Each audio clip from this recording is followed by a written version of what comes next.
श्रमण भगवान महावीर स्वामी के चरणों में कोटि कोटि वंदन। दीन दुखियों के मसीहा, करुणा के सागर, परम पूज्य गुरुदेव श्रमण सूर्य मर्दर केसरी श्री मिश्री मल जी महाराज साहब के चरणों में कोटि कोटि वंदन। पाठ पर विराजमान परम श्रद्धेया, परम विदुषी, मधुर व्याख्यानी सरल मना पूज्य गुरुनाथ जी महाराज साहब के चरणों में कोटि कोटि वंदन।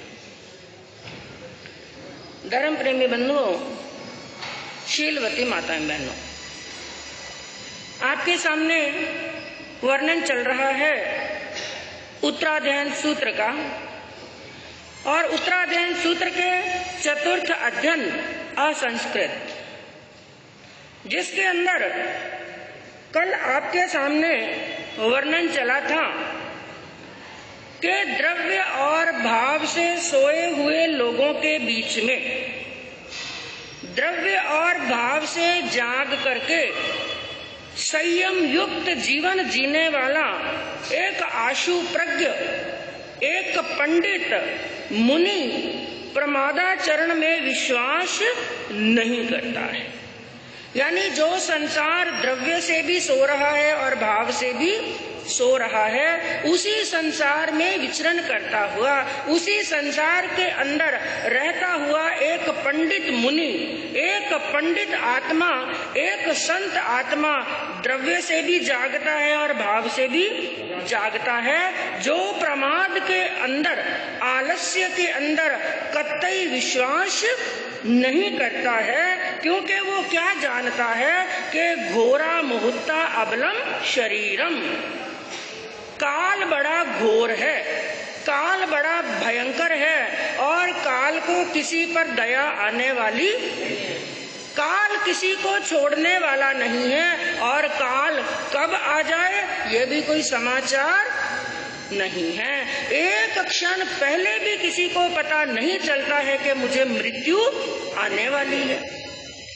तो इसीलिए वो क्या सोचता है, काल बड़ा भयंकर है, काल को किसी तरह की दया नहीं है, काल को रहम नहीं है, काल राजा को भी नहीं छोड़ता है और रंक को भी नहीं छोड़ता है। काल एक ना ज्ञानी को छोड़ता है और ना ही अज्ञानी को छोड़ता है, ना संत को छोड़ता है और ना ही संसारी को छोड़ता है। इस काल ने तो ना तीर्थंकर को छोड़ा, ना गणधरों को छोड़ा, ना बलदेव और वासुदेवों को। जो धरती पर आया है उसको यहाँ से जाना पड़ेगा और काल का कोई भरोसा नहीं है। इसलिए वो प्रमाद को त्याग करके अप्रमत्त रहता है।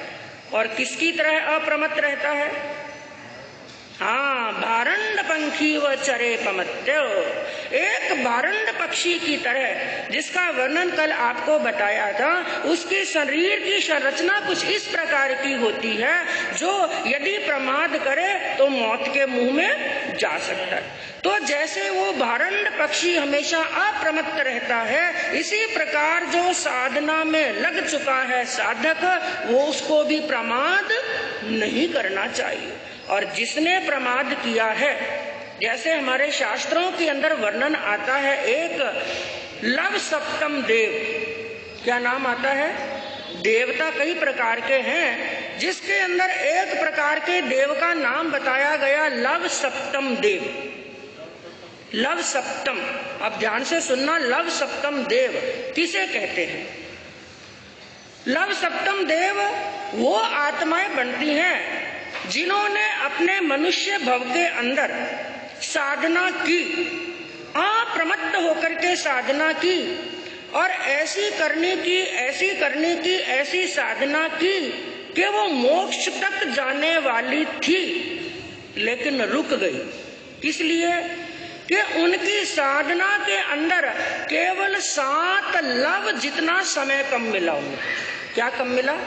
7 लव का समय बहुत छोटा होता है, जिसको हम माप नहीं सकते हैं। इतना छोटा समय होता है 7 लव का। यदि वो 7 लव पहले साधना शुरू कर लेते, समझने का प्रयास करना, जिस क्षण से, यहाँ पर 2 बातें हैं, या तो उनकी आयुष 7 लव और होती, कि वो 7 लव और साधना कर लेते, या जब उन्होंने साधना प्रारंभ की तो कितना समय पहले शुरू कर लेते? 7 लव पहले, यानी कुल मिलाकर के जितने समय तक साधना की उसके अंदर मात्र 7 लव तक और साधना कर लेते तो सीधे कहाँ जाते? मोक्ष में। लेकिन साधना के अंदर मात्र 7 लव जितना समय कम रहा, इसलिए मोक्ष में ना जाकर के सर्वार्थ सिद्ध में गए। कहाँ पर गए? अब चिंतन करने की बात क्या है, सिर्फ 7 लव का प्रमाद किया। कितने समय का?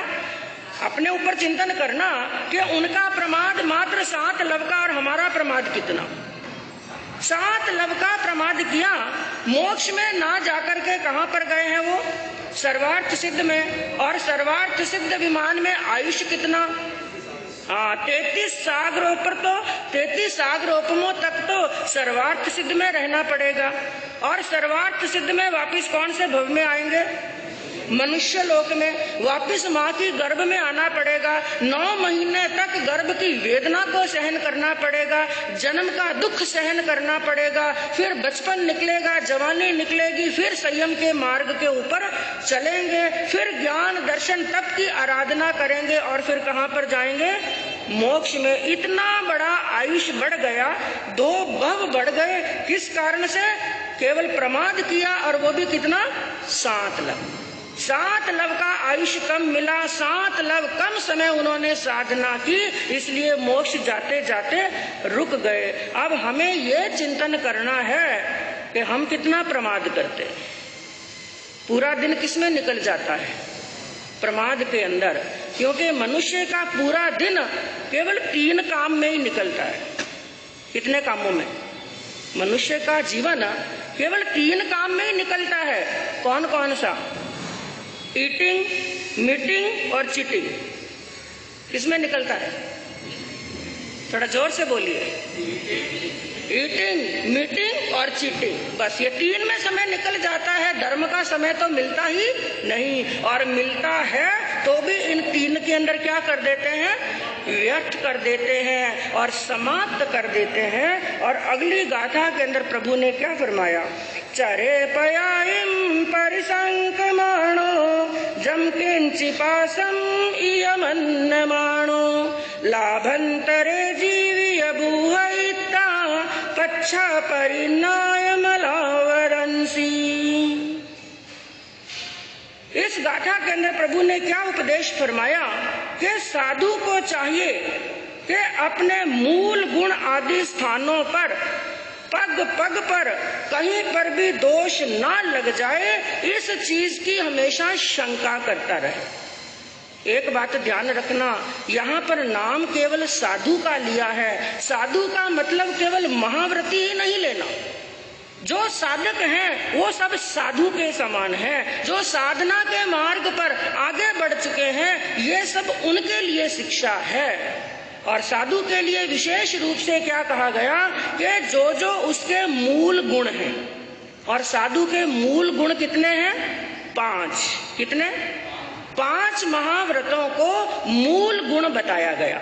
और उसके बाद में रात्रि भोजन का त्याग, 5 समिति, 3 गुप्ती, 17 प्रकार का संयम, 9 प्रकार की वाड़, ये जितनी भी चीजें बताई ये सब उत्तर गुण हैं।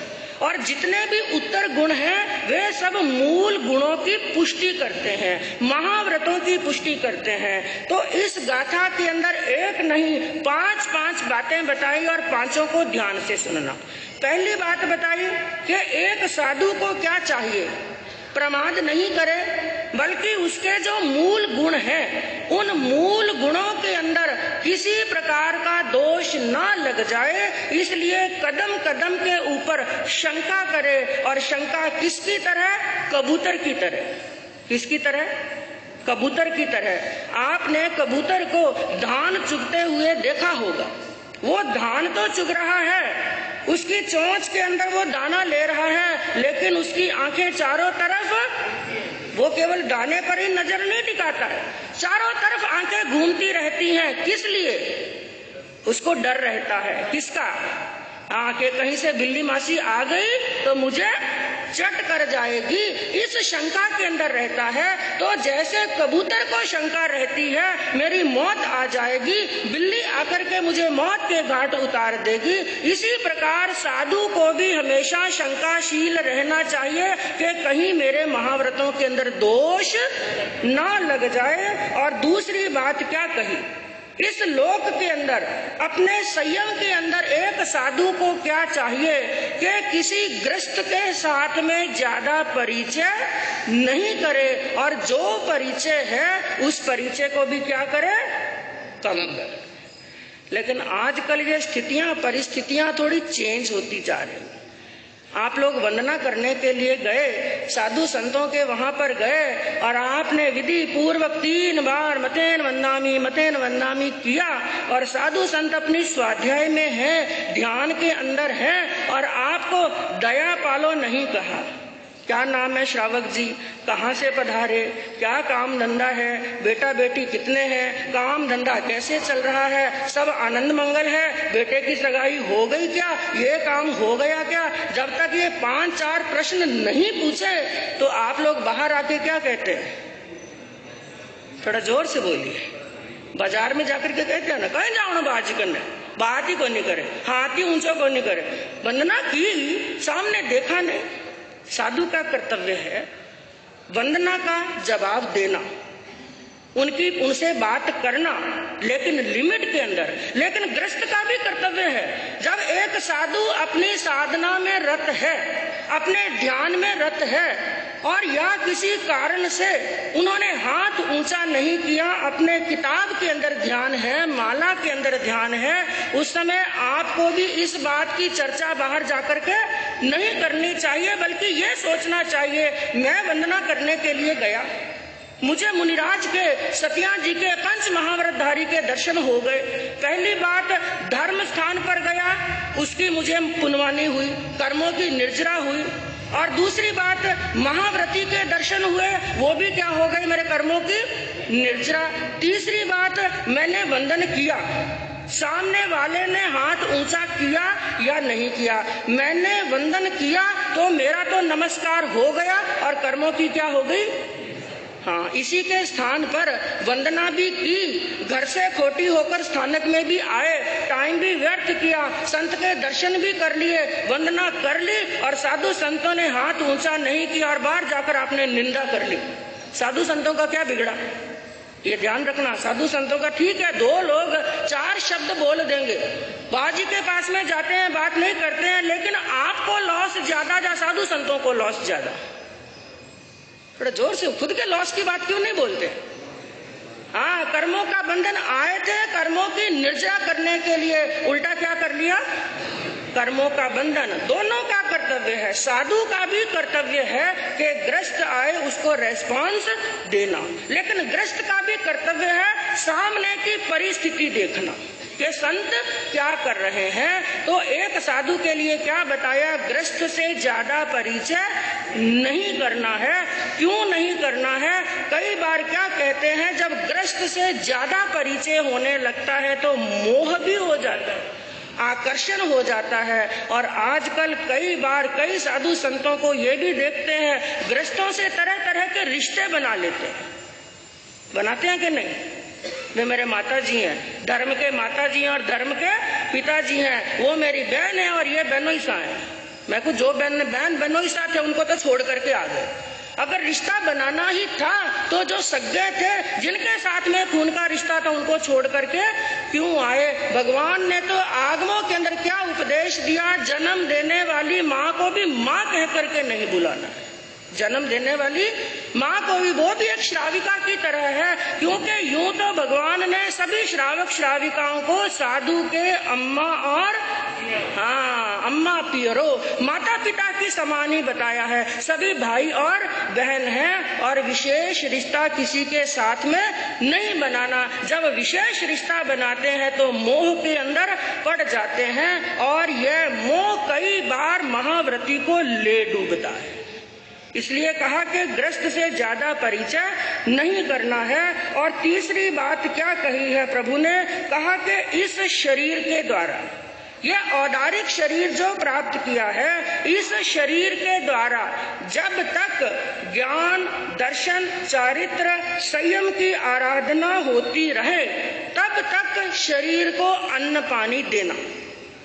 ठाणांक सूत्र के 6 ठाणे के अंदर वर्णन आता है कि एक साधु को 6 कारणों से आहार ग्रहण करना और 6 कारणों से आहार ग्रहण नहीं करना। वो भी वर्णन आएगा, तो वो भी वर्णन आपको बताएंगे कि कौन से ऐसे कारण हैं जिन कारण से साधु को आहार ग्रहण करना चाहिए और किन कारणों से आहार ग्रहण नहीं करना चाहिए। तो तीसरी बात इस गाथा के अंदर बताई, जब तक शरीर के द्वारा ज्ञान की आराधना हो रही है, दर्शन चारित्र तक ध्यान की आराधना हो रही है, बड़ों की सेवा हो रही है, स्वाध्याय हो रहा है, या कुल मिलाकर के कह सकते हैं इस शरीर के द्वारा कर्मों की निर्जरा का कार्य हो रहा है, संयम का पालन हो रहा है, तब तक शरीर को अन्न पानी देकर के स्वस्थ रखना, इसको अन्न पानी देना। और चौथी बात बताई, उसके बाद में ग्रह प्रज्ञा के द्वारा, जय प्रज्ञा के द्वारा जान लेना कि अब मेरा यह शरीर संयम पालने के योग्य नहीं रहा, या तो शरीर अस्वस्थ हो गया है या शरीर बुढ़ा हो गया है, अब इसके द्वारा ज्ञान दर्शन की आराधना नहीं होती है। तो ज्ञ प्रज्ञा के द्वारा यह जानना मेरा शरीर अशक्त हो गया है, और जब ये जान ले कि मेरा शरीर अशक्त हो गया है, तो पांचवी बात क्या बताई कि प्रत्याख्यान प्रज्ञा के द्वारा अन्न पानी का त्याग करके संथारा और संलेखना ग्रहण कर लेना। क्योंकि यह शरीर के लिए ज्ञानियों ने कहा कि शरीर माध्यम खलु धर्म साधनम।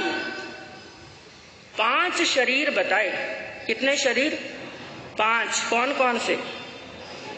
औदारिक, वैक्रिय, आहारक, तेजस और 5 शरीर बताए, जिनमें से 2 शरीर तो ऐसे हैं कि जब तक मोक्ष नहीं मिलता है तब तक वो शरीर साथ छोड़ने वाले नहीं।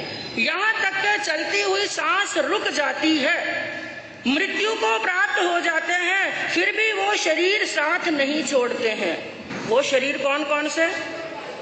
तेजस और कार्मन शरीर। लेकिन मोक्ष को प्राप्त करने के लिए जो शरीर सबसे ज्यादा जरूरी है, वो शरीर कौन सा?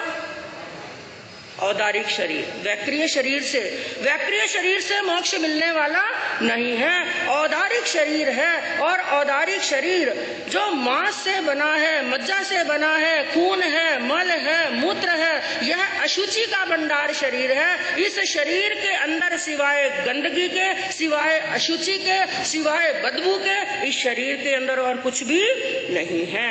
कल्पना करो कोई आपके और हमारे शरीर को हमारे सामने खोल करके रख दे, थोड़ी देर के लिए, 2 मिनट के लिए कल्पना करो कि हमारे ही शरीर को या वो इंसान के शरीर को जिसको हम बहुत चाहते हैं, बहुत प्रेम करते हैं, अपना मानते हैं, बड़ा सुंदर शरीर है, एकदम गोरा चिट्टा शरीर है, ऐसे मूर्ति की तरह देवलोक की अप्सरा के समान सुंदर शरीर है, ऐसे सुंदर शरीर को भी हमारे सामने 1 मिनट के लिए खोल करके रख दे तो क्या स्थिति होगी? अंदर क्या है? कुछ भी नहीं है सिवाय गंदगी के। क्या कहा कि सुंदर देही देख के उपजत है अनुराग। ज्ञानियों ने अपने ज्ञान से जान करके कहा कि सुंदर शरीर को देख करके, गोरे शरीर को देख करके, रूपवान शरीर को देख करके मन के अंदर अनुराग पैदा होता है, राग पैदा होता है, मोह पैदा होता है। बड़ा सुंदर है ये औरत, बड़ी सुंदर है, और ये स्त्री बड़ी सुंदर है, बड़ा अनुराग पैदा होता है। लेकिन दूसरी बात क्या कही कि सुंदर देही देख के उपजत है अनुराग, मड़ा न होती चामकी तो जीवित खाते काग। उसी शरीर के ऊपर केवल ये चमड़ा मंडा हुआ नहीं होता। थोड़ी देर के लिए कल्पना करो कि शरीर के ऊपर क्या नहीं होता? चमड़ा मंडा नहीं होता तो उस जिंदा इंसान को भी कौए आकर के खाते, उसमें से दुर्गंध आती, उसके सामने 1 मिनट के लिए भी खड़े नहीं रह सकते, क्योंकि हमारे इस शरीर के अंदर है क्या? हमारे शरीर के अंदर क्या है? क्या बताया कि 3.5 करोड़ तो रोम है। कितने रोम हैं? रोम राशि एडी से लगाकर चोटी तक कितने हैं रोम? 3.5 करोड़ रोम है और 5.5 करोड़ से ज्यादा रोग हैं। रोग यानी बीमारियां। बीमारियां कितनी शरीर के अंदर? याद रखना, कोई भी प्रश्न पूछ सकते हैं। हाँ, 3.5 करोड़ रोम है और 5.5 करोड़ से ज्यादा रोग हैं और 900 नाड़ियां हैं, 500 पेशियां हैं, 72 कोठे हैं और 77 मर्म स्थल हैं। 10 सेर रक्त है, 5 सेर मल है, 5 सेर मूत्र है और 360 अस्थि की सांदें। 360 अस्थि की सांदें हैं। 48 टांक कान का मैल, 48 टांक आंख का मैल, 48 टांक नाक का मैल और 48 टांक जीभ की बर्फी, जीभ का बलगम। इससे कम हो जाए तो भी रोग और ज्यादा हो जाए तो भी। अब इन चीजों में से कोई भी चीज सामने आ जाए तो हमारी स्थिति क्या होगी? चेहरा एक तरफ घुमा लेंगे और नाक के ऊपर कपड़ा रखेंगे, क्योंकि यह शरीर गंदगी से बना है, गंदगी से यह बना है, इसके अंदर गंदगी भरी हुई है। कितने भी अच्छे पदार्थ खा लो, मेवा खाया, मिष्ठान खाया, षड्रस के भोजन खाए, तरह तरह की चीजें खाई और खाने की चीजों की कोई कमी। हाँ, गाय तो घास खाती है और पानी पीती है, फिर भी क्या देती है? दूध देती है। और इंसान के शरीर के अंदर 10 द्वार हैं और 10 द्वारों से 24 घंटे गंदगी ही झरती है, क्योंकि यह संसार, इस संसार के लिए ज्ञानियों ने कहा यह पूरा संसार, पूरी धरती पवित्र है। पूरी धरती क्या है? पवित्र है, लेकिन इस पर गंदगी वहां पर होती है जहां पर मनुष्य का शरीर होता। जंगल में जाओ, जब हम लोग कई बार विहार करते हैं, दूर दूर जंगलों में जाते हैं, इतनी साफ सफाई, ऐसे लगता है कि अभी अभी यहाँ पर कचरा निकाला, कोई दुर्गंध नहीं, कोई गंदगी नहीं, एकदम स्वच्छता, क्योंकि वहां पर इंसान का पांव पड़ा ही। और आपकी 100 पैठ की गलियों में जाओ, हाँ, बड़ा आनंद आता है ना? बड़ा आनंद आता है। कई बार तो ऊपर से ही पोटले नीचे गिरते हैं। हाँ, ये गंदगी किसने फैलाई? हाँ साहब, ये आप लोग अच्छी तरह से जानते हैं, ये गंदगी किसने फैलाई? हाँ, मनुष्य के शरीर में से मनुष्य ने ही गंदगी फैलाई है, क्योंकि मनुष्य का शरीर गंदगी का पिटारा है, मिट्टी से बना है और मिट्टी में मिल जाएगा। लेकिन फिर भी चिंतन करने की बात क्या है? इतना गंदगी का पिटारा है, इतना दुर्गंध का ये भंडार है, देवलोक के देवता धरती पर आने से क्यों घबराते हैं? धरती पर आना क्यों नहीं चाहते? गंदगी के कारण, क्योंकि मनुष्य लोक की दुर्गंध, मनुष्य लोक की बदबू इतनी जोरदार है कि यहाँ से 900 योजन ऊपर जाती है। कितने योजन? आप कहेंगे हमें तो नहीं आती है। क्यों नहीं आती है? जैसे एक चमार होता है, उसके घर के अंदर चमड़ा सूख रहा है, जानवरों की हड्डियां पड़ी हैं, जगह जगह पर गीला चमड़ा भिगोया हुआ पड़ा है, उस चमार को दुर्गंध आती है? क्यों नहीं आती? आदत पड़ गई, आदत पड़ गई। बाहर हम विहार करते हैं और आप लोग भी देखते हैं, एक बहन वहां पर मछलियों का ढेर लेकर के, बड़े बड़े टोकरे लेकर के बैठी है। आप लोग निकलते हैं, हम लोग निकलते हैं, नाक को कस करके बांधते हैं, दुर्गंध आती है, 1 मिनट भी खड़ा रहना मुश्किल, लेकिन वो बड़े आराम से बैठी है, चाय पी रही है, खाना खा रही है, बातें कर रही है, उसको कोई दुर्गंध नहीं आती, क्योंकि उसको आदत पड़ गई है। हमारा शरीर गंदगी का भंडार है, अशुचि का भंडार है, लेकिन फिर भी इसमें रह रहे हैं, क्योंकि हमें क्या पड़ गई? आदत पड़ गई है। तो ये अशुचि का भंडार है। लेकिन फिर भी एक विशेष बात है, इसी औदारिक शरीर के अंदर परमात्मा का हाँ, इसलिए औदारिक शरीर को श्रेष्ठ बताया गया। इसी औदारिक शरीर के द्वारा ही मोक्ष को प्राप्त किया जा सकता है। और औदारिक शरीर प्राप्त किया, मनुष्य का भव प्राप्त किया, हाथों से दान दिया नहीं, कानों से जिनवानी श्रवण की नहीं, अपने मुख से इस जीवा से भगवान का नाम लिया नहीं, पांव से धर्म स्थान पर गए नहीं, तो यह शरीर पाना भी निरर्थक। एक बार एक सियाल श्रृंगाल खड़ा था। उस सियाल के सामने मनुष्य की एक लाश पड़ी थी। उस लाश को खाने के लिए श्रृंगाल तैयार हुआ, लेकिन सामने एक संत खड़े थे। संत ने कहा, हे श्रृंगाल, इस लाश को मत खा, यह खाने योग्य नहीं है, यह बड़ी अपवित्र है। श्रृंगाल ने पूछा, महात्मन, आप तो बड़े संत हैं, बड़े ज्ञानी हैं, आपने कैसे कह दिया कि यह लाश बड़ी अपवित्र है? उस संत ने उस श्रृंगाल को क्या कहा कि हस्तौ दान विवर्जितौ श्रुति पुटौ सारसद्रोहिणौ नेत्रे साधु विलोकनेन रहिते पादौ न तीर्थ गतौ अन्यार्जित वित्त पूर्ण मुदरम गर्वेन तुंग शिर रे रे जम्बुक मुंच मुंच सहसा नीचम सुनित्यम बपू।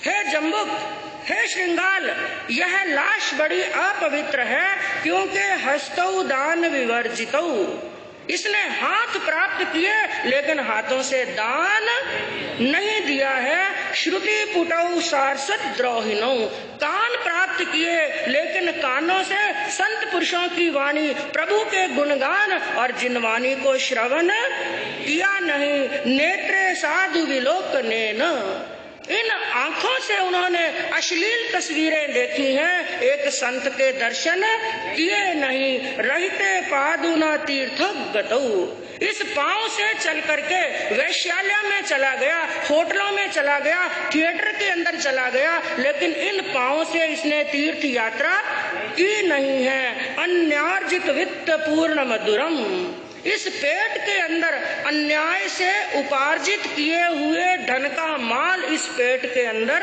गया है। गर्वे न तुंग शिर, यह सिर हमेशा अहंकार के अंदर ऊंचा होता रहा, अहंकार के अंदर इसका सिर ऊपर उठा रहा, लेकिन इसने विनय के साथ में बड़ों के चरणों के अंदर शीश झुकाया नहीं। इसलिए रे रे जम्बुक मुंच मुंच सहसा नीचम सुनिगत बपू। इसलिए हे जम्बुक, हे श्रृंगाल, यह मनुष्य की लाश खाने योग्य नहीं, यह अपवित्र है, अशुद्ध है। इसको यदि तू खाएगा तो तू भी क्या हो जाएगा?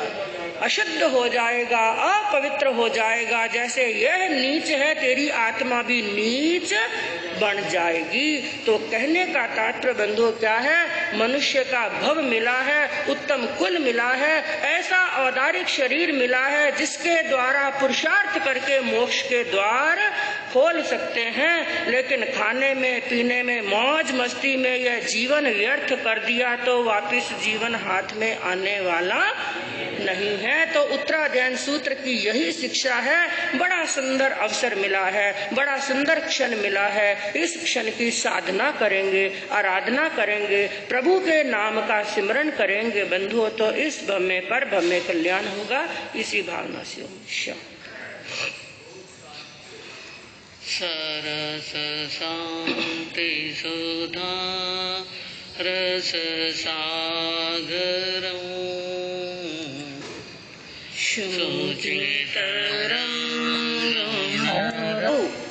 श्रमण भगवान महावीर स्वामी के चरणों में कोटि कोटि वंदन।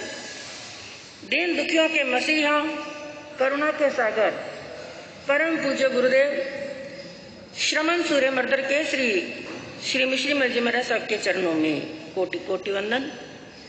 पाठ पर विराजमान परम श्रद्धेया, परम विदुषी, मधुर व्याख्यानी सरल मना पूज्य गुरुजी जी महाराज साहब के चरणों में कोटि कोटि वंदन। धर्म प्रेमी बंधुओं, शीलवती माताएं बहनों, आपके सामने वर्णन चल रहा है उत्तराध्ययन सूत्र का, और उत्तराध्ययन सूत्र के चतुर्थ अध्ययन असंस्कृत, जिसके